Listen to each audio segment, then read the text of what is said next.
Júnior Pedro Bertoldi, ele que é engenheiro florestal. Saletense, Júnior. Seja bem-vindo. Boa tarde, Marcos. Boa tarde a todos os ouvintes.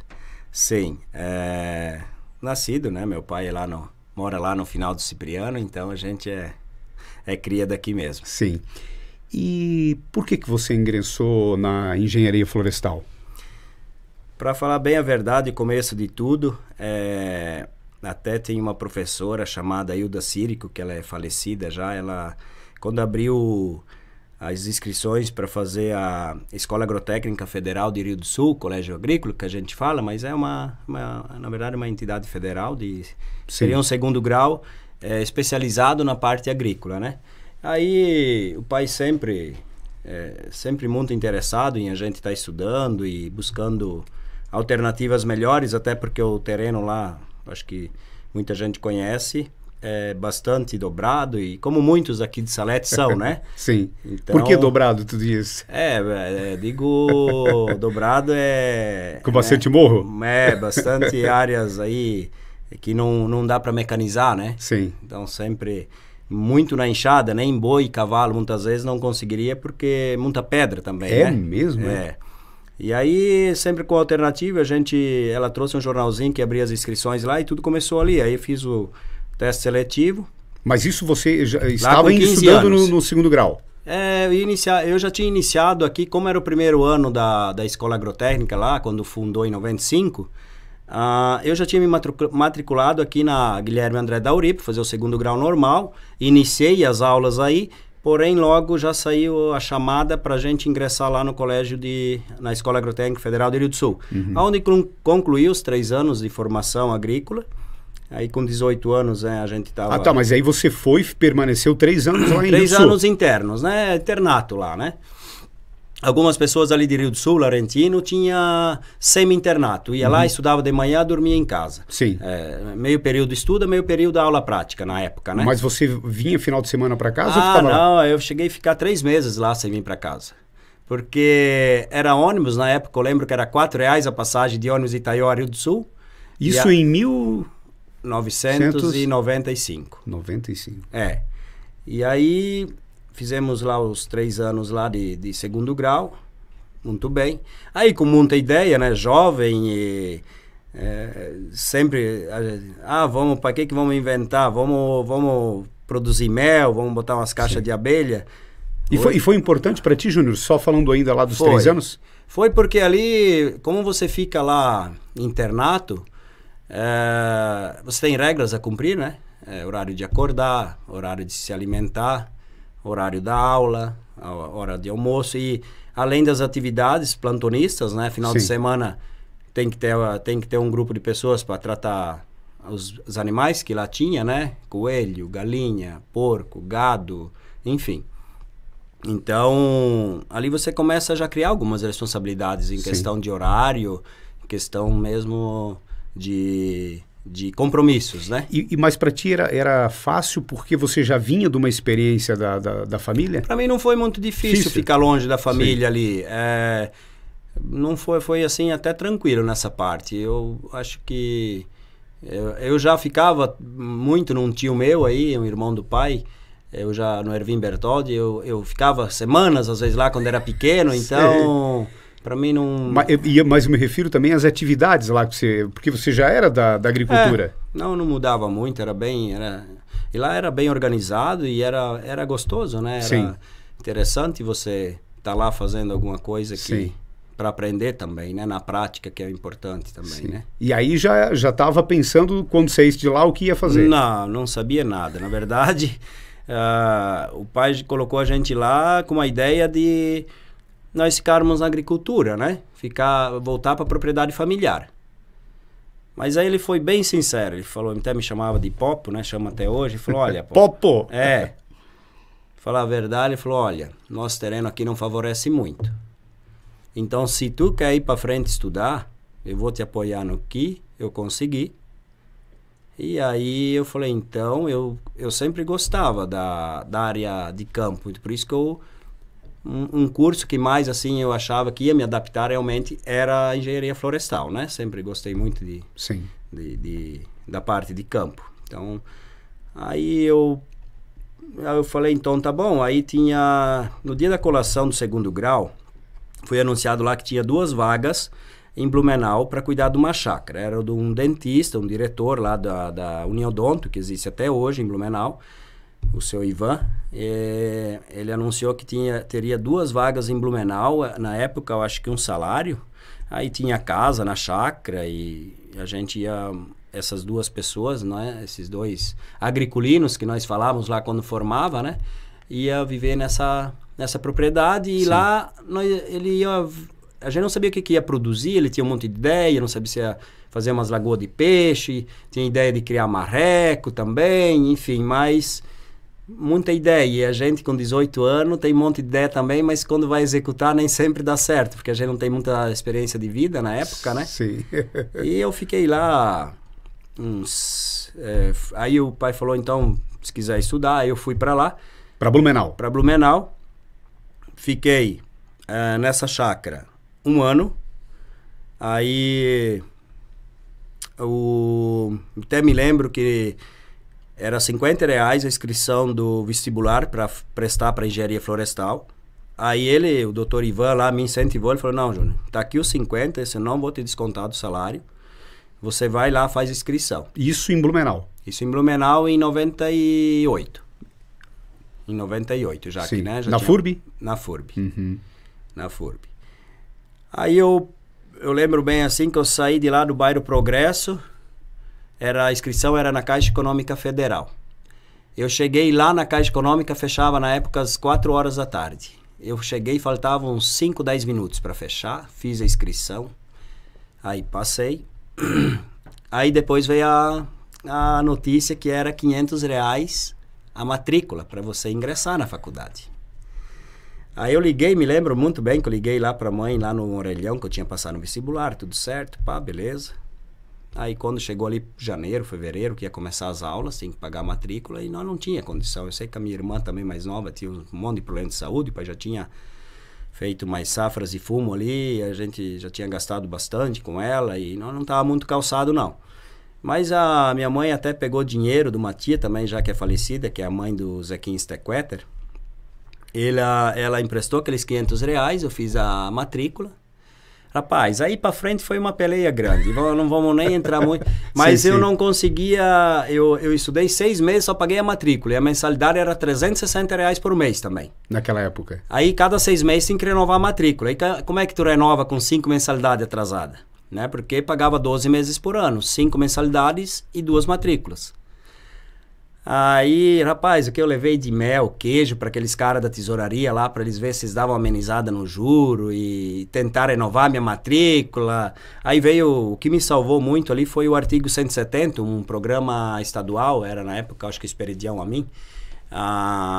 O artigo 170 favorecia pessoas que não tinham condições de estudar. Sim. E eu, na época, eu ganhei quase 70% da mensalidade, de todo o restante do estudo, praticamente 70% eu conseguia vir de subsídio desse governo. O restante ia levando, porque daí tu pagava aluguel.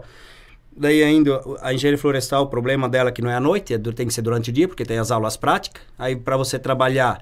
Aí eu trabalhava numa empresa lá na Hering, né? Uma parte de malharia, das 10 da noite às 5 da manhã.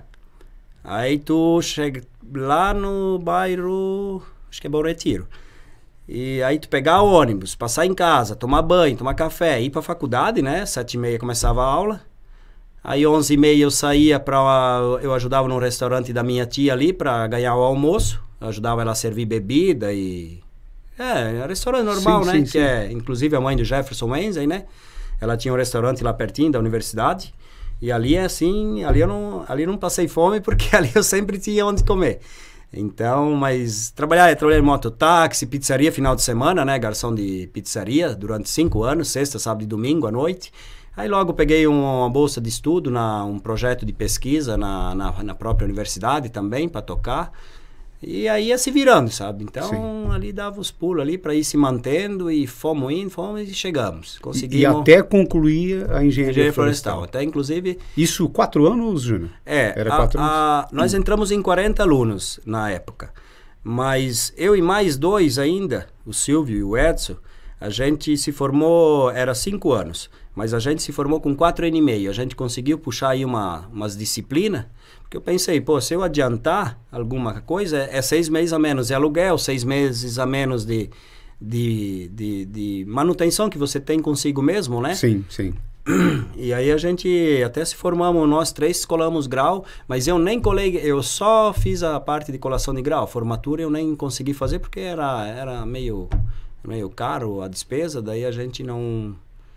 O pai não tinha condição na época, eu nem fui... Até um colega meu ofereceu um convite para eu ir como convidado, né? Apesar que era da turma que estava se formando, mas aí acabei não indo. Mas eu deveria ter ido, me arrependo até hoje.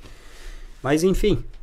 e daí tivemos, na época lá da faculdade também fiz uma rifa de uma bicicleta e o cara era amigo lá, tinha uma gráfica, não cobrou os bilhetes. Tudo para conseguir concluir o... Concluir. E no Colégio Agrícola também a gente fez uma rifa de um boi na época, para poder pagar, era também R$500 a matrícula no Colégio Agrícola, na época era 500 pila, mas não pagava mensalidade, você não tinha custo lá dentro. Alguma coisa com livros, alguma coisa nesse sentido, mas... A gente trabalhava lá, então praticamente a gente se mantinha, né? A escola dava a moradia, a alimentação e tudo mais, né? E aí depois de concluir? Aí depois de concluir a faculdade, lá em 2003, meados de 2003, aí eu voltei para Salete, já com o diploma. Aí eu devia ainda lá 3 mil e poucos reais, aí fiz lá acho que foi 13 cheques de R$333, algo nesse sentido, ou 12, não me lembro, era algo nesse sentido, mas com carência de 6 meses para começar a pagar. Aí vim para Salete, eu sei que na época, como sempre, o pai estava plantando fumo, ajudei eles um pouco na lavoura, mas já estava formado. E aí, currículo para tudo que é lado, né? E daí sem experiência, sempre o primeiro emprego é um pouco mais difícil, né? E naquela época o mercado para engenheiro florestal já era assim, bastante procurado ou era pouco? Na verdade aqui, não consigo lembrar muito bem, mas que as empresas consolidadas já tinham seus próprios engenheiros, né? Vamos dar um exemplo aqui, eu fiz estágio na Roden. Eu fiz estágio em 2002 na Roden, então o Adroaldo já estava lá. E empresas desse porte, hoje eles têm mais que um engenheiro, mas na época era só ele, a empresa também não era ainda não precisava de uma demanda maior, mas aí acabei pegando um emprego numa empresa lá em fiz a entrevista em Palmas, mas Paraná. Palmas, Paraná, eles tinham uma filial lá, o gerente que ia me entrevistar, ele estava naquela semana lá, mas eu... Isso lá em 2003? Início de 2004. Já tinha... Eu já estava 6 meses formado. Sim. E o primeiro cheque de 300 e pouco já ia cair em fevereiro. E aí, dia 17 de fevereiro, eu peguei meu primeiro emprego como engenheiro florestal. Sim. Para trabalhar em Timbó Grande, ali próximo de Santa Cecília. Aí. Uma empresa... A empresa é do Paraná, mas tinha as atividades ali. Eles tinham uma serraria, uma laminadora ali em Timbó Grande também. Sim. Eles tinham bastante floresta ali. Eles tinham uns 10, 15 mil hectares de pinos plantados ali. E aí você sai de Salete e vai morar em Timbó Grande? Aí eu saí de Salete e fui para Timbó Grande. Aí, de lá, aí só foi, né? Salário na época, R$1.200. Eu ganhava, né? Nossa Senhora. Salário mínimo eu não sei quanto que era lá em 2003, mas enfim... Tava faceiro, né? Por cima da carne seca aí. Acabou a miséria. Mas aí aprendi muito nessa empresa. Aí surgiu uma... E aí você ficou por quanto tempo em Timbó Grande? É isso que eu ia falar. Aí o que aconteceu? Um colega meu que se formou, que é o Silvio, se formou junto comigo, ele tinha ido trabalhar lá no Espírito Santo, na Aracruz. Hoje é tudo Suzano Papel Celulose, a maior empresa de celulose do mundo. Sim. Ele estava lá e falou, olha, Júnior, a Suzano, que era uma concorrente... tá contratando, aí eu mandei um currículo para lá para Mucuri, Bahia. Aí eu tava 1 ano e quase 2 anos nessa empresa em Timbó Grande, né? E me chamaram para entrevistar. Pagavam tudo. Pagaram desde eu sair da fazenda lá, falei pro meu chefe que eu ia lá fazer uma entrevista, ele apoiou. Claro que queria que a gente ficasse na empresa, mas ele falou, não, é uma grande empresa, vai lá, vai fazer a entrevista. Então pagaram táxi, nunca tinha andado de avião, né? Andei de avião até Vitória do Espírito Santo, lá tinha uma van esperando. Aí quando eu vi a turma, falei, mais nunca que eu vou, eram 3 vagas. Aí nós estávamos em 14 pessoas do Brasil inteiro, né? E gente com mestrado, pessoal já mais experiente. Aí eu falei, dificilmente vou passar. E foi 2 dias de entrevista, uma entrevista muito rigorosa, muito rigorosa. Tanto, como é que é essas entrevistas, assim, dinâmicas, né? Com bastante público, práticas, perguntas da parte técnica. Foi 2 dias, praticamente 1 dia e meio de prova lá, de entrevista. Aí meio-dia eles foram apresentar a empresa. Quando eles apresentaram a empresa, eu não queria mais voltar para Santa Catarina. Uma empresa com uma estrutura, né? Hoje é a maior empresa de celulose do mundo. Mas aí demoraram para ir chamar e lá o código era 73, eu recebi uma ligação, já olhava, né? Putz, a vida, não era de lá, não é dessa vez. Aí foi até que me ligaram ali em dezembro, início de dezembro, olha, você foi selecionado e tal. Não, se quiser trabalhar com a gente, você começa dia 12 de dezembro de 2005. Não, aí não tinha nem como dar os 30 dias para a empresa que eu tava, né? Porque eles me avisaram já, não dava mais 30 dias, e até me organizar para ir também, né? Sim. Aí eu fui para lá, para Bahia, e trabalhei lá até 2008. Daí na época, minha atual esposa, que é a Cláudia, a gente namorava. Isso, tu conheceu ela lá? Não, eu conheci ela na faculdade em Blumenau. Uhum. Depois a gente começou a namorar e aí já estavam 1 ano e pouco namorando, 1 ano e meio. Aí surgiu essa vaga. Falei, não, antes de tu ir pra lá, vamos ver se eu passo da experiência, né? Aí fiquei os 3 meses lá. Aí a gente... Depois veio o pai e a mãe dela e ela foram pra lá pra gente... Aí casamos no civil e começamos a morar junto e aí a coisa foi fluindo. Júnior, e aí você permanece na Bahia por quantos anos? Fiquei lá até 2008. 2005 até 2008. Pela minha esposa, a gente não sairia de lá, nós estávamos muito bem, eu estava muito bem na empresa. Ela também, como arquiteta, lá estava sendo bem interessante para ela. Sim. Mas aí surgiu uma vaga para eu implantar uma área de fomento florestal em Guarapuava do Paraná. Aí, Guarapuava de Salete dava 6 horas, né? E lá da Bahia dava 30 horas, né? De viagem. Vamos dizer assim, de carro, né? Sim. Carro ou ônibus que fosse. Aí eu fiz o teste seletivo, vim no Paraná fazer essa entrevista, né? Tava bem lá, mas a gente não se aquieta, né?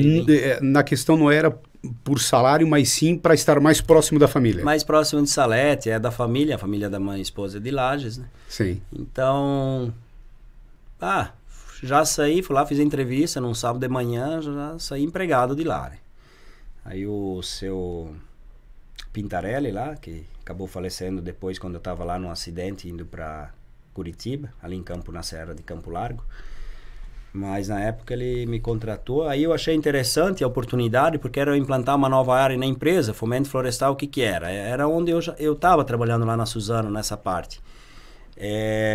Você arrendar terras e proprietários, agricultores, terras que não seria destinado para plantio de soja ou lavoura, né? Então terras mais ociosas, vamos dizer assim, porque ninguém ia deixar de produzir uma lavoura anual para tu esperar aí 20 anos de pinos, né? 16, né? 12 com o primeiro desbaste praticamente não conta, né? Sim. Mas o programa de fomento da Suzano tinha uma renda mensal para os agricultores, era bem mais interessante. Lá o valor do metro, da tonelada de eucalipto, lá era comprado em tonelada. Era bem maior do que a nossa região. E Guarapuava é uma cidade fria, muito fria. Perde só para Palmas, no Paraná. E o eucalipto lá não desenvolve legal. O eucalipto lá, eles introduziram uma espécie lá que era para ser mais resistente ao inverno, que é o bentame, mas ela não teve muito sucesso, porque ela até suportava o clima, mas não tinha muita qualidade. Sim. E a madeira hoje ela tem que ter, acima de tudo, qualidade, né? Então, foi difícil assim, a gente acabou arrendando grandes áreas lá, principalmente de criadores de gado. Porque pessoas, médicos, empresários que não dependiam daquela renda, não precisariam daquela renda anual. Então, se ele esperasse 10, 12 anos ou 20, para eles não ia fazer tanta falta. Agora, um agricultor que já depende da renda anual aí é complicado. Nós não achávamos terra nessa situação, né? Geralmente, eram pessoas que tinham outra profissão. Ao contrário que... Então, assim... Eu meio que foi quase que uma ilusão, iludido, não digo iludido, porque claro que no dia da entrevista a gente não entrou em detalhe como ia ser essa parceria com os agricultores, né? Mas eu achava que ia ser nos moldes que a gente tinha lá, e aí nós não ia ter muita dificuldade, porque a empresa remunerava os agricultores mensalmente lá. Todo mês eles ganhavam um valor por hectare, não vou lembrar quanto. E depois esse valor era descontado da madeira, o que tinha sido adiantado. É R$60 um metro cúbico da madeira. Então eu te adiantei R$10.000, dividia pelos 60, via quantos metros o cara tinha lá de floresta para entregar, abatia e recebia o restante.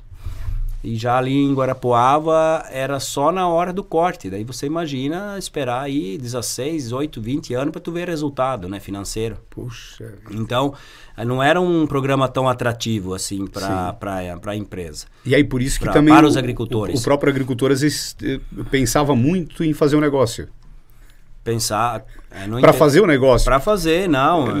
E aí ele tinha só uma percentagem, né? Eu acho que em torno de 30%. Porque 70% era da empresa. Sim. A empresa preparava o solo, adubava, plantava, cuidava, manutenção, a colheita, já daí era destinado àquela percentagem, a empresa colhia madeira e tantos por cento era dele, tantos por cento era da empresa. Isso era firmado de acordo com o tipo de relevo, né? O tipo de solo, a quantidade de área, enfim, tinha alguns fatores que influenciavam essa percentagem que o agricultor tinha de direito na floresta, né? E ali eu permaneci, a gente implantou a área, formou lá alguns 1.000 hectares de plantio, de parceria, mas nisso, aí o Fausto, a Mabelini, até estive visitando ele faz 15 dias, Lençóis Paulista, estado de centro-oeste de São Paulo, estado de São Paulo, perto de Bauru. Ele era o meu chefe lá na Bahia. Ele que na época me contratou lá. Ele saiu da Suzano também na época para tocar uma empresa do pai dele em Lençóis Paulista, uma metalúrgica, uma fábrica de carreta. Esses equipamentos que levam a caldeira aqui da Secamac, essas carretas de plataforma de aço, que levam cargas pesadas. Então lá a empresa produzia esse tipo de equipamento, nada a ver com a minha área. Mas como ele me conhecia já, eu tinha trabalhado com ele lá aqueles 3 anos na Bahia, ele falou: Júnior, o que você acha de vir trabalhar comigo? Eu ali em Guarapuava, Paraná, né? Já tinha comprado terreno, já tinha construído casa e tal. Mas assim, na área eu não estava muito satisfeito, no meu dia a dia lá. A minha esposa sempre me apoiou em tudo, né? Tanto é que aonde eu fui, ela me acompanhou. Sim. Aí fui lá um final de semana, ele fez uma proposta para gerenciar a empresa com o pai dele, que tocava a empresa e abrir uma outra filial em Brotas, e ele ia ficar aí na Lençóis Equipamentos. Aí eu falei: olha, eu não entendo nada, né? Não conhecia nem o que era um eletrodo 48, né? O que eu vou entender de aço, né? Mas enfim, era para gerenciar a turma ali, né? 150 funcionários tinha na época, trabalhava 3 turnos. Mas ali foi de branquear o cabelo daí, né? Porque trabalhar com a peãozada não é fácil, né? Trabalhar com e aí tu sai da tua área para ir para outra área? Para outra área, totalmente diferente. Aí saí de Guarapuava, no Paraná, e fui para Lençóis Paulista trabalhar numa fábrica de carreta, de pranchas e equipamentos rodoviários. E desde ali, chegava a chapa de aço, era bem interessante esse produto. Chegava a chapa de aço e saía o equipamento com freio, com parte elétrica, pintadinho, só ia o cavalinho do cliente, engatava e levava embora. né? Sim. Chegava o caminhão, o cavalinho engatava a carreta e ia embora. Então, todo o processo, gerente de produção era a minha função ali, né? Sim. Era gerente de produção. E ali foi de 2010 até 2014. Aí em 2014 eu e a Cláudia colocamos uma meta que nós íamos voltar para a região aqui. A ideia era vir para Rio do Sul, montar uma loja de móveis, talvez, no ramo dela, móveis rústicos de madeira nativa, né? Sim. Falei, eu vou fazer o projeto, a gente consegue tirar alguma coisa aí que o colono pode tirar, o agricultor fazendo um projetinho, ele pode usufruir, uns 15 cúbicos aí, eu estou por fora agora da legislação, alguns anos ali você pode, para usar na propriedade e alguma coisa pode vender também. Mas bem no fim, a gente veio para Salete, trouxe a mudança, o pai, a mãe, nem a família dela, ninguém sabia, só ficaram sabendo quando eu estava com o caminhão chegando aqui em Salete. Olha só. Fizemos uma... Lá em 2014? Em 2014, abril de 2014. Em abril de 2014 a gente veio embora. Já tínhamos o sítio onde eu moro hoje, em São Luís, ali, Sim. né? A terra ali. Aí ela já tinha vindo um período um pouco antes, já dado uma reformada na casa, uma ajeitada ali. Mas ainda, quando a gente chegou, a gente trabalhou mais um período ali reformando a casa, até se mudar. E ali, aí, assim que a gente acabou, vamos ficar por Salete mesmo, vamos ver como é que vai as coisas aqui, porque Rio do Sul o aluguel era caríssimo para você alugar uma sala comercial e tu começar um negócio do zero, né? Logo tu tem que alugar uma casa também, então o custo se tornava alto mensal lá, né? Sim. Aí viemos aí, achamos essa sala essa não, que agora a gente tem o próprio escritório, mas na época Sim. aquela sala ao lado da lotérica, né? Que você conheceu ali do Nilo, do material de construção do Nilo. Ela pegou o projeto já na primeira semana, né? Sim, e aí na questão da arquitetura e você da engenharia. É que daí assim, eu até então nunca imaginava, eu já tinha trabalhado na área de topografia, nas empresas. Sim. Principalmente em Guarapuava, no Paraná, já fazia as medições das terras que a gente contratava, né? Para fazer a parceria do reflorestamento. E até eu ia te perguntar, por que a questão do engenheiro florestal, ele não faz essa questão de topografia? Faz. Faz também? Pode, engenheiro civil também. Ele tem a disciplina topografia na grade curricular, né? Então é que muita gente acaba não indo para esse ramo, mas ele poderia explorar um agrônomo também, não é qualquer engenharia, mas algumas engenharias ali possibilitam que você trabalhe com topografia, porque você tem o CREA onde você pode estar assinando esse tipo de serviço, né? Sim. De topografia. E eu não imaginava que aqui em Salete eu ia trabalhar com topografia. Entrou um no escritório, entrou outro, pedindo se eu fazia topografia, medições. Você diz a topografia, o Júnior, mesmo com um agrimensor faz? Exatamente. É a mesma coisa? Mesma coisa. Um engenheiro agrimensor, né, que hoje tem a própria faculdade de agrimensura, né? Sim. É a mesma coisa. Tem o técnico agrimensor também, que seria um segundo grau já voltado para topografia, né? Sim. É exatamente isso, E aí foi aonde que eu vi uma oportunidade. Eu falei, eu acho que eu vou ter que ir para topografia, porque eu, como engenheiro florestal, a empresa Roden já tem engenheiro. Aqui nós não...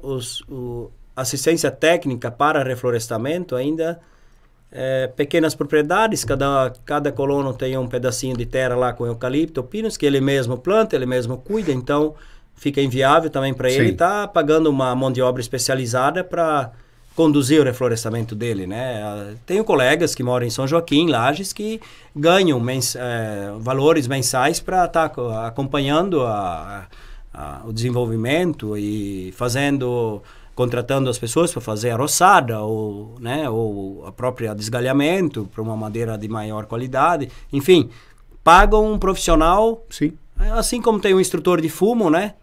Ou algum orientador para uma piscicultura, criação de peixe, também poderia ter essa parte na área florestal, mas aqui na nossa região é tudo pequenos agricultores. Então, para ele desembolsar ali E também o CREA não atua muito nessa área de fiscalização ali, né? Sim. E também nem teria muita viabilidade, até porque são pequenos proprietários que já plantaram lá para ter uma lenha, uma madeira para a propriedade utilizar ali, não é um plantio comercial, né? Vamos dizer assim, de grandes empresas. Aí eu vi que a topografia poderia ser um campo.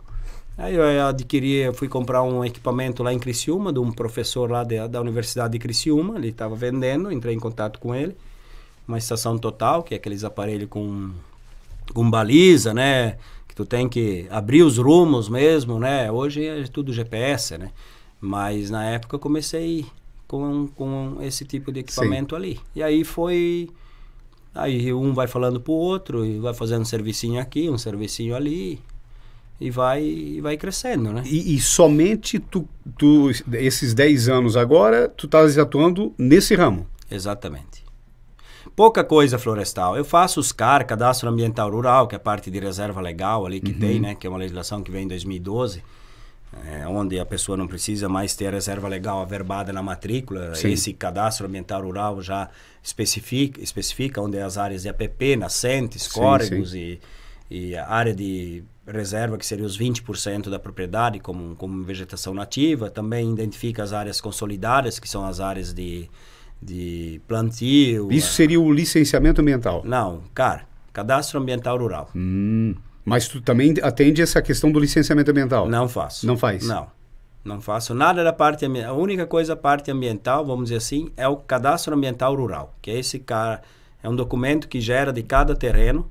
Então eu faço retificações dele. Às vezes o cara você tinha 15 hectares, vendeu 5. A pessoa que comprou, registrou, escriturou, registrou, precisa do CAR para a propriedade dele. Eu tenho que retificar o teu, deixando você com 10 e criar um CAR novo para ele com 5 hectares, né? Sim. Mas, enfim, a única parte ambiental que eu faço é o CAR. Sim. Cadastro Ambiental, licenciamento de empresas para abrir alguma atividade aí que precise de licenciamento, essa parte... Não adianta você fazer porque muita essa coisa. Especialização tu tens. Perfeitamente. Você só não atende. Só não atendo, perfeitamente. Mas aí você começa a ter muitas atividades diferentes. E aí você corre para cá, para lá, e às vezes não acaba fazendo direito como deve. Então, assim, sendo mais específico na parte de topografia, eu consigo me profissionalizar nisso e fazer bem feito isso. Sim. Né? E como é que eu falo esse mercado na região? Tem muito trabalho, Júnior?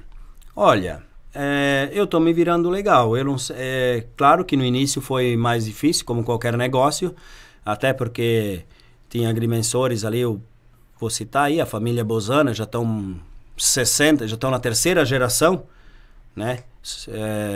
Mais de 60 anos no mercado e trabalhou mais de 20 anos aqui na prefeitura de Salete, então até o pessoal, porque... Eu acho que a topografia, assim, a pessoa cria confiança no agrimensor. É igual você ir no seu dentista, no seu cabeleireiro. Sim.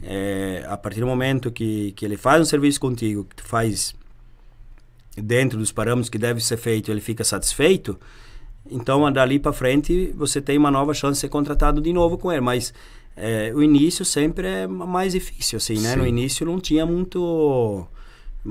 não sobrava muito orçamento para mim fazer, né? Hoje em dia, eu não sei, a gente não sabe quantificar quantos % do trabalho aqui de Salete que eu pego, quanto que o Diego Feldas, que é o filho do Paulinho, tem um escritório em Taió também, que ele pega, sempre vem topógrafos de fora também, assim como eu faço na região vizinha, faço Santa Terezinha, faço Rio do Campo, faço em Vitimarçu, faço em Taió, um servicinho outro, mas... O foco mais é Salete. É Salete, né? Porque eu acho que a gente está aqui, acaba o pessoal fica mais prático também para... Sim. E o valor não varia muito, porque hoje tu tem que andar mais ou menos a mesma linha de mercado, né? Qual que é a diferença dessa questão? Pode ser falado também medição de terra? Pode, né? A agrimensora não deixa de ser uma... Qual a diferença de um terreno na cidade para o interior?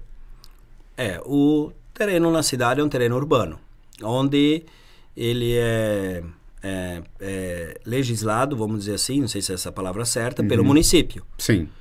Área rural é INCRA, né? Então, a área rural, hoje, terrenos com 2 hectares consegue fazer escritura, né? Mínimo de 2 hectares. Era até ano passado era 3, né? Agora a nossa região, Alto Vale do Itajaí, aí mudou para 2, né? Então a pessoa que quer desmembrar 2 hectares consegue escriturar hoje, 2 hectares área rural. Mas a diferença é essa aí, é quem aprova um desmembramento ou uma venda urbana é o município. Sim. Já a área rural é o INCRA, né? Por que as pessoas te contratam para fazer a medição? Por quê, geralmente?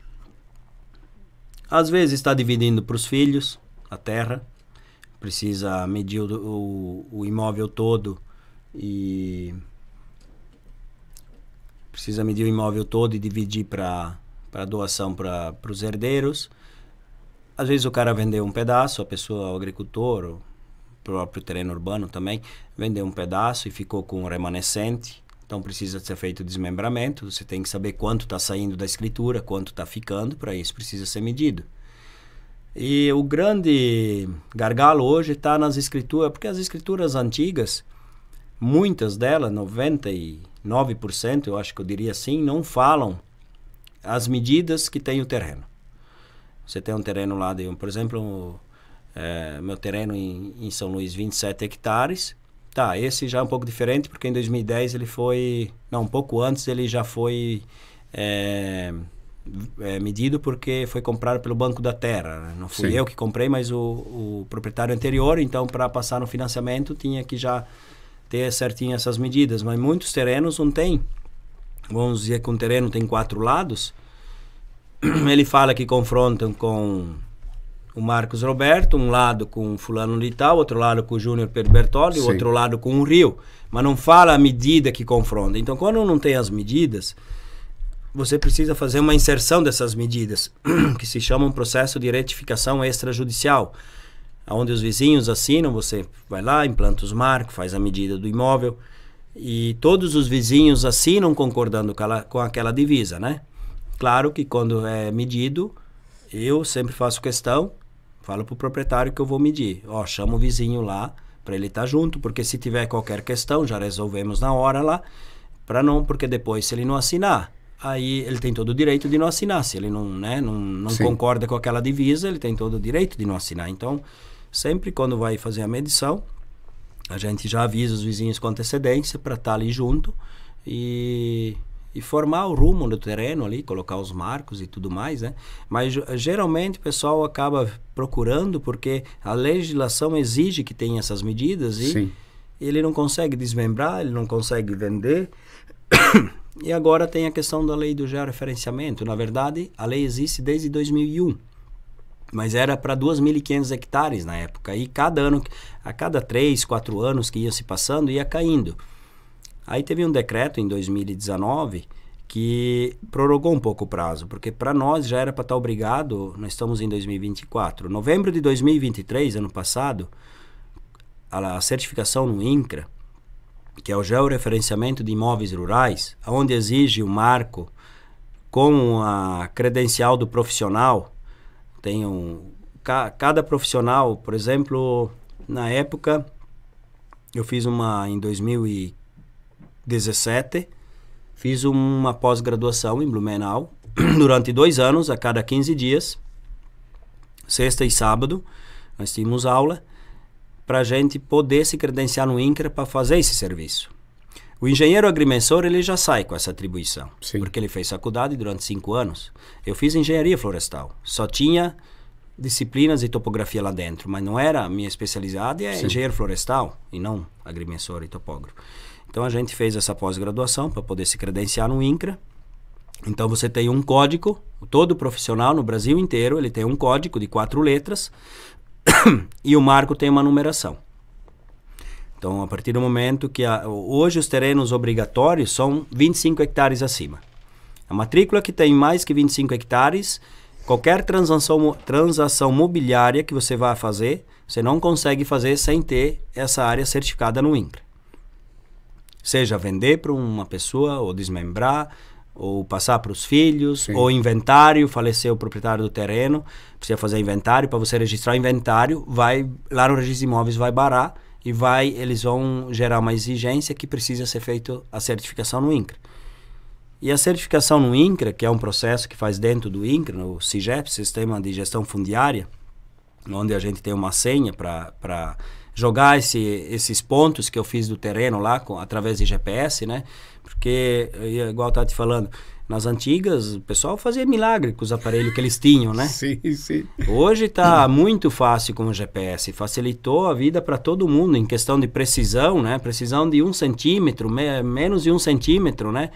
Claro que no meio do mato, onde tem árvores, porque a árvore é a folha da árvore, os galhos, a própria chuva, as nuvens, é um obstáculo para o sinal do satélite, né? Sim. Obter o sinal do satélite.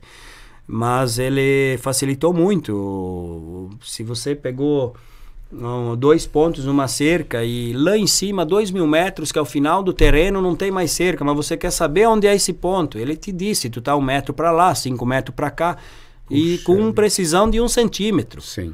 Né, de linha reta. Então o GPS facilitou muito a situação para os agrimensores e também para os proprietários, para os clientes, porque acaba saindo um trabalho de qualidade. Né? E até a rapidez também da medição? Também, com certeza. Tá. E aí você foi lá, fez a medição, os vizinhos assinaram, todo mundo concordou e depois ainda pode ocorrer contestação? Não. Você assinou um documento lá que está muito nítido, você assinou a planta, você assinou o memorial descritivo concordando com aqueles marcos, com aquela divisa. Aí, judicialmente, eu não sei como que vai funcionar. A partir do, não, mas eu queria contestar, mas aí não sei como que funciona. Sim. Eu acho que daí só através de um processo judicial. Porque esse procedimento aí de retificação extrajudicial é um processo que, estando todo mundo de acordo, porque eu sempre digo para o proprietário, se tiver algum equívoco com algum vizinho de alguma divisa, que isso é normal, ou a gente resolve ou nem começa o trabalho. Por que você diz normal, Júnior? Porque com a tecnologia agora se detecta que aquela extrema ela está fora às vezes de... Exatamente. Assim, a gente... Porque cada proprietário, cada terreno, cada um decide como... Se você tem uma cerca antiga lá, 30, 40, 50 anos, eu sempre oriento, olha... Se vocês não querem mudar o rumo, e já existe há tanto tempo esse rumo, vamos fazer conforme as cercas existentes. Sim. Eu e o meu vizinho lá, por exemplo, tinha cerca, mas nós não queríamos fazer pela cerca. Nós tínhamos um marco no final do terreno e tinha um no início. Falei, o Valdecir de Souza lá, o Cuco que chamam, né? Falou, vamos pegar um ponto lá em cima e aqui embaixo, vamos fazer uma linha reta, pega onde pegar. Isso foi um acordo de eu e ele. E tudo legal. Tudo legal. Quando os dois extremantes estão de acordo, é legal. Quando não tá, não dá, né? Agora. Sim. Mas aí a gente fez. Foi uns 4, 5 metros para dentro do meu, 1 hora foi para dentro do dele, mas hoje nós sabemos que lá existe uma linha reta. Nós poderíamos ter feito pela cerca antiga. Era uma questão do acordo entre eu e ele. Não tem certo ou errado fazer diferente. Tem que ver o que é o acordo dos extremantes, porque ele tem que estar de acordo e eu também. Então, se os dois estão de acordo, um assina para o outro, está tudo certo. E há casos, por exemplo, que você já pegou que estava cerca lá de 30, 40 anos e foi obrigado a trocar essa cerca porque ela não estava correta? Como é que você vai dizer que não está correta? Porque o aparelho, o GPS, ele não adivinha, né? Se você pegou 2 pontos numa cerca existente e você quer saber a linha reta desses 2 pontos, ele vai dar. Agora, se lá em cima ficou 10 metros fora da cerca ou 5, é aquilo ali. Só que assim, quem disse que os 2 pontos, na cerca existente onde a gente coletou esses 2 pontos, estava reto? Então a gente sempre fala o seguinte, olha, vamos pegar um ponto lá no final da cerca e um bem no início, porque quando você pega pontos mais distantes um do outro, a chance de dar errado lá no final é menor. Porque se você pega 2 pontos muito próximos, se ali tiver um pouquinho fora de ângulo, já lá na frente vai dar um monte a diferença, né? Mas eu não sei se eu consegui responder bem a sua pergunta, mas geralmente... Sempre há um entendimento. Sempre. Olha, em 10 anos que eu estou aqui, Marcos, nunca ficou um projeto que eu fiz pela metade. Uhum. Nunca. Sim. Nunca ficou. Em 10 anos aqui não tem nenhum um projeto que diz assim, não... Ali não concordaram, porque eu nem começo. É que nem eu falo para o proprietário, nem gasta dinheiro para nós fazermos, porque tem um custo alto no registro de imóveis, taxas e serviço do agrimensor. Falei, se tu tem um problema lá com o vizinho, vamos Se você está de acordo e ele também para a gente resolver aqui, vamos resolver, porque se ele não assinar e ele se... Porque aconteceu já entre famílias esse problema. Um irmão não assinou para o outro, o irmão era extremante de um lado, tinha um terreno, e ele não assinou, mas por briga de família. Aí o que acontece? Você manda assim para o registro de imóveis, o registro de imóveis emite uma notificação, vai para essa pessoa que não assinou, e ele tem 15 dias para se manifestar lá no balcão do registro de imóveis, ou por escrito, o porquê que ele não assinou. Se ele justificar que realmente ele não estava de acordo com a divisa, vai parar o processo ali. Porque realmente é um problema de divisa. Agora não, o gado foi dentro da roça de milho e eu não vou assinar para o cara. Não, isso não tem nada a ver. Tem que ser alguma coisa coerente, de fato não assinou devido a um problema de divisa, né? Mas quando tem esses problemas, nem inicia então, porque daí só judicialmente, né? Daí você tem que abrir um processo judicial daí. Sim. E ali vai as partes se entender depois lá, como não sei, né? Mas enfim... Ô Júnior, e qual que é, nesse teu ramo aí de topografia, qual que é o maior problema ainda hoje, na sua avaliação? O maior problema é os nossos terrenos aqui em Salete, que é só peral e grota, né? Aqui na nossa região, o meu colega veio de Rio Negrinho esses tempos, ele falou, minha nossa, como é que vocês trabalham aí, cara? Porque é muito morro aqui, né? Muita mata, muita grota, os terrenos são pequenos, mas são difíceis, né? Quando você pega uma área do Paraná, pega uma área ali de Lages, que é os terrenos quase bastante abertos, assim, claro, não são todas as regiões, mas a maior dificuldade nossa aqui mesmo é campo, e pequenos produtores, terrenos pequenos, mas geralmente o terreno começa no rio ou na estrada geral e termina no peral. Sim. Geralmente aqui na nossa região é assim, né? E lá no peral nunca tem um marco. Dificilmente vai ter um marco lá. Então a gente tem que ir lá no peral e achar esses pontos, mas aí como é mata nativa, o GPS já complica o sinal, às vezes tem que voltar, mas enfim, a maior dificuldade da topografia é a nossa região aqui. Demora muito a questão da medição de terreno hoje? Não, geralmente num dia faz. Sim. Às vezes tem que voltar uma ou duas vezes, né? Processar os dados, porque quando o GPS não pega em tempo real, quando está numa região de mato lá, que é árvores altas, que o GPS tem um bastão de 8 metros, né? Mas as áreas têm 15, 20, aí ele não pega, você tem que processar esse ponto no computador e depois ver como é que ele ficou de acordo com o alinhamento, né? Sim. Ficou 5 metros para lá, 1 metro para cá, e lá e abrir o rumo daí de maneira correta, né? Ainda há terrenos sem medição? Ou todos? Não, tem, né? Tem alguma coisa, tem. Mas... E como é que era feito? Era simplesmente, daqui... o que eu quero dizer assim, Marcos, talvez sem medição, acho que todos, com certeza, teve o agrimensor que abriu os rumos. Mesmo muito antigos, mas teve. Não tem mapas, né? Muitos terrenos não tem mapas, mas os rumos das cercas geralmente tem, né? O início ali, se não tem até o final, mas sempre tem É difícil o terreno que não encontrei nenhum terreno assim de dizer não vamos conseguir medir, porque sempre dá um jeito. Ou tem um alinhamento de um travessão do vizinho, ou tem um marco, ou tem uns palanques de cerca velha que você pega como referência. Acaba sempre dando um jeito, chegando no ideal. Sim. Nessa questão, há quem te fiscaliza o trabalho que você faz? O próprio urbano, a própria prefeitura e, em consequente, o registro de imóveis, né? Aí, quando tem escritura, o tabelionato, que nem da Maria Helena também, né? Se vai algum erro lá que ela detectar, né? Ela me avisa, tem um erro aqui, alguma coisa de uma coordenada, ou um CPF digitado errado, porque pode acontecer, né? Daí você tem que inserir tudo o nome dos confrontantes, CPF, RG, profissão, né? Tem que qualificar todos eles. Às vezes acontece, mas aí os próprios órgãos onde esse documento vai para frente vai checar essas informações, né? Sim. Ô Júnior, e essa tua profissão, há riscos também? De vida? Não, qualquer risco. Cobras? Não. O que eu vou te falar?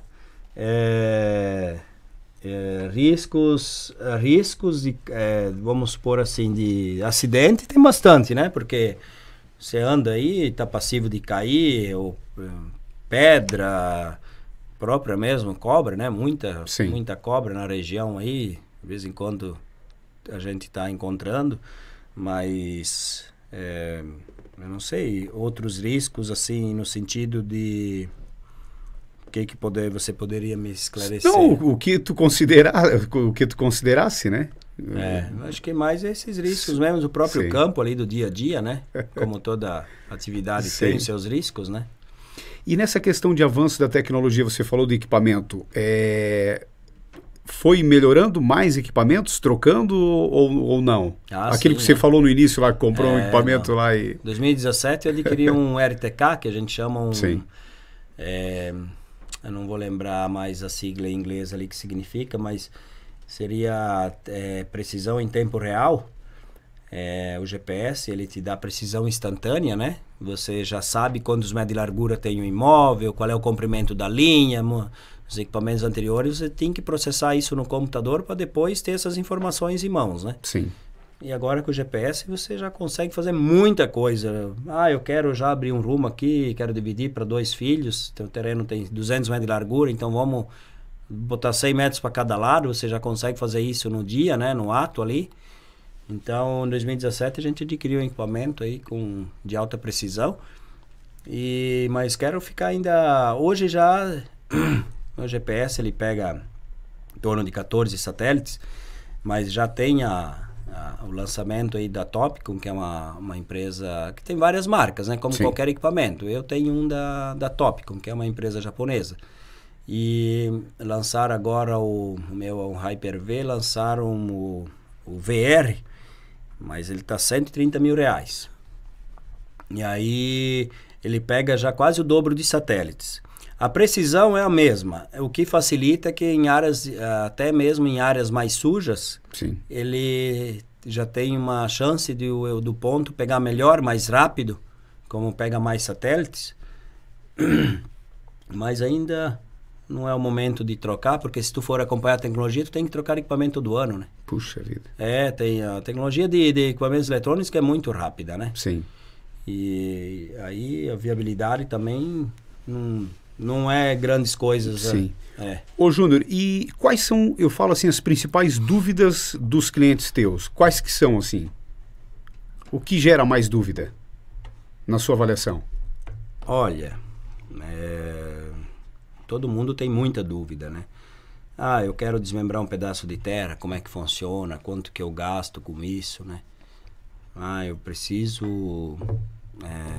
eu tenho 2 terrenos, eu quero comprar uma areazinha do vizinho ali, porque a área vizinha você pode comprar, que encosta no seu terreno, qualquer tamanho de área, não precisa ser 2 hectares. Tu quer comprar lá 500 metros quadrados, quer comprar 2.000 metros quadrados, tu pode comprar e anexar no seu imóvel, né? Desde que fique mais que 2 hectares na escritura do vizinho, né? Sim. Mas são várias dúvidas que se tem, principalmente quanto que eu vou gastar com isso, né? Para fazer os levantamentos e taxas e tudo mais, né? Sim, sim. Então é um negócio que para até fechar o negócio contigo leva um tempo. Leva, né? Leva um tempinho, porque não é um serviço barato e um processo barato, né? Sim. Não é muito... Ô Júnior, antes da gente finalizar, os fatos marcantes, assim, nessa tua profissão, o que tu considera? Fatos marcantes. Tem um fato que foi no dia do meu aniversário, 14 de agosto de... Puta vida, cara. Não sei se foi 2018, 2019. Eu sei que naquele dia, um dia antes, no dia 13, faleceu o Osmar Quinis. Até antes de eu ir para essa área em Santa Terezinha fazer a medição, eu passei na casa mortuária para dar um abraço ali na Carmen, que era a esposa dele, nas filhas, na família. E aí eu fui para essa área onde um pai, eu não vou lembrar o nome dele, eu já tinha medido um terreno de 70 hectares, ele tinha 2 filhos, acho que um de 18 anos, um outro com uns 22, 23 anos. E eu fui lá nesse dia, como eu já uns um mês atrás eu tinha já feito a medição de um terreno deles. Ele tinha 2 terrenos de 70 hectares. Um eu já tinha feito, dividido no meio para ficar 35 hectares para cada filho. E nesse outro terreno que eu fui para medir nesse dia, aonde o filho mais velho morava, nós instalamos a base lá do GPS para iniciar os trabalhos e ficamos esperando. O irmão dele foi chamar ele não vinha, até que umas 9 horas ele veio e falou que era para nós parar a medição porque ele não concordava e que aquele terreno era dele. E foi uma situação assim bem difícil de ver o pai e a mãe dele que estavam ali achando que eles estavam fazendo o certo, né? Porque os 2 terrenos eles estavam dividindo metade para cada um. Para ser igual para cada um. Para ser igual e terrenos bons, tá, Marcos? Juntando os 140 hectares que tinha no total, 70 hectares era de soja. Era bem aproveitados, puxa, 50% de aproveitamento de lavoura, se não mais. E aquela vez foi bem... Eu lembro porque era dia do meu aniversário ainda. Eu até fui fazer esse serviço porque eu falei, não, até meio-dia eu termino. Era uma linha que era tudo pasto e lavoura para pôr no meio. A gente só ia tirar uns pontos do perímetro, ia dividir. Mas aí tivemos que arrancar a base de lá e ele não deixou medir. E houve um debate. Depois eu não sei o que aconteceu, né? Mas foi embora. Aí botei equipamento dentro do carro. Sim, mas não é sempre que isso acontece. Foi a única vez que não consegui medir um imóvel que eu tinha. Olha só. Mas não tem assim... Já pensou em abandonar essa profissão, Júnior? A hora que a gente não conseguir mais subir os peral, aí daí tem que abandonar, né? Tu gosta do que faz? Gosto, adoro. Gosto do campo. Apesar que hoje a burocracia é muito grande, né? Na parte burocrática, eu tenho o Tiago de Santa Terezinha. Ele me ajuda, ele já está há uns 5 anos comigo. Ele trabalha na Celesc, concursado trabalhava na prefeitura de Santa Terezinha, formado em TI. Sim. Mas hoje ele trabalha na Celesc e nos horários de folga ele faz os mapas para mim. Aquelas coisinhas que você tem que colocar no mapa, nome do proprietário, CPF, profissão, um monte de coisa ali que te toma um tempo. E o GPS é um equipamento caro, não dá para deixar dentro do escritório, né, parado. Sim. Então, eu faço a medição do imóvel, processo esses dados, mando para ele. E aí ele faz requerimento para a prefeitura, requerimento para os proprietários assinarem, que gera um monte de documentos ali, né? Principalmente a retificação, porque você está retificando a escritura. Não é uma escritura nova, mas é quase que sim. Uma escritura com mais área ou menos área, porque a retificação ela serve para isso, para você adequar o que tem no físico com o papel. Porque nem tudo que está no papel é o que está no físico, né? Sim. Por causa das medições antigas não tem muita precisão. Então, hoje em dia, como se tem precisão, exatamente o que tem na terra vai para o papel, para a escritura dele, né? Então, essas coisas aí o Tiago acaba fazendo. Eu gosto mais do campo mesmo, né? Apesar desses dias de calor aí tá matando, mas prefiro ainda o campo que o escritório. Aí o Júnior Pedro Bertoldi mencionou pra gente, saiu de Salete, foi estudar em Rio do Sul, Blumenau, depois Timbó Grande, depois Bahia, voltou pro Paraná, é isso? São isso. Paulo. Depois São Paulo e Salete. Veio para Salete, hoje tem o seu escritório, a sua sede. O que mais almeja, Júnior?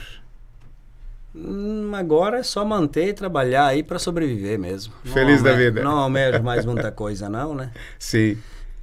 Tá tudo certo, tendo saúde aí, o resto a gente consegue. E qual a sua mensagem a todos os seus clientes e os seus futuros clientes?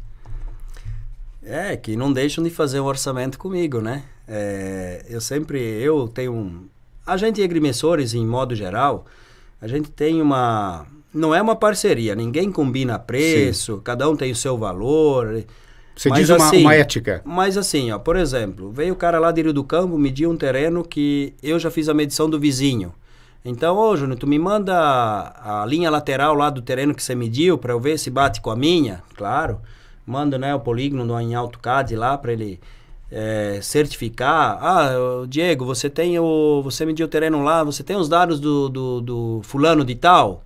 Porque, como eu falei, precisa CPF, RG, né, número de matrícula, profissão do cara, endereço. Então, isso tudo, às vezes, o cara fez, Sim. aí já tem. Então, a gente sempre está se comunicando entre agrimensores, essa parte aí. E deve ser assim, eu acho que em todas as profissões. Então, o sol brilha para todos, né? Sim. Mas eu sempre dizia, no início de Salete, quando eu estava em Salete, falei, pelo menos fazer um orçamento. Se vai me contratar ou não, isso vai ser, a pessoa vai decidir o que for melhor para ele, né? Mas o orçamento, acho que é interessante a gente fazer para valorizar quem está aqui. E claro que se eu tenho um preço maior que o outro lá vai fazer o mesmo trabalho, tem que contratar o outro mesmo. E isso é normal. Mas então a mensagem que eu tenho é agradecer todos os clientes até o momento e que a gente continue aí fazendo um bom trabalho, que seja... Né, o negócio bom tem que ser bom para os dois, né? Certo. Que fique também bom para o cliente e que fique bom para mim também. Tá bom. Júnior, muito obrigado por compartilhar, né, essa tua trajetória aí. Desejamos sempre muito sucesso. Júnior Pedro Bertoldi, o Popo. Então tá bom, obrigado aí pela oportunidade. Obrigado, um abraço, obrigado aí, né, de estar aqui com a gente aqui, que fica inclusive aqui nos registros do nosso canal. Então tá bom. Tá bom. Abraço aí. Obrigado. Esse é o Júnior Pedro Bertoldi, engenheiro florestal, mas ele que trabalha, né, a sua área fortemente como topógrafo, é isso? Isso. Topografia. Topografia. Ou agrimensor, o trabalho que é relacionado a isso. Agrimensor. Agrimensura. Exato. Tem vários nomes, né? Vai se colocando, medir as terras. Exato. Muito obrigado. Aqui com a gente, né, no nosso canal, a gente fica muito feliz, né, pela presença do Júnior Pedro Bertoldi, né, saletense, inclusive. E o escritório, só lembrando que fica aqui próximo a fundos ali da assistência social, da Secretaria da Agricultura, né? Ao lado ali da Couping. Da Couping, né? O pessoal que dança sempre ali, então fica ali no lado, né, Júnior? Ao lado. Fica nos fundos. Nos fundos ali da assistência social. Da Secretaria da Assistência Social. Exato. Aqui na técnica, o Muriel Canã. Muito obrigado a todos.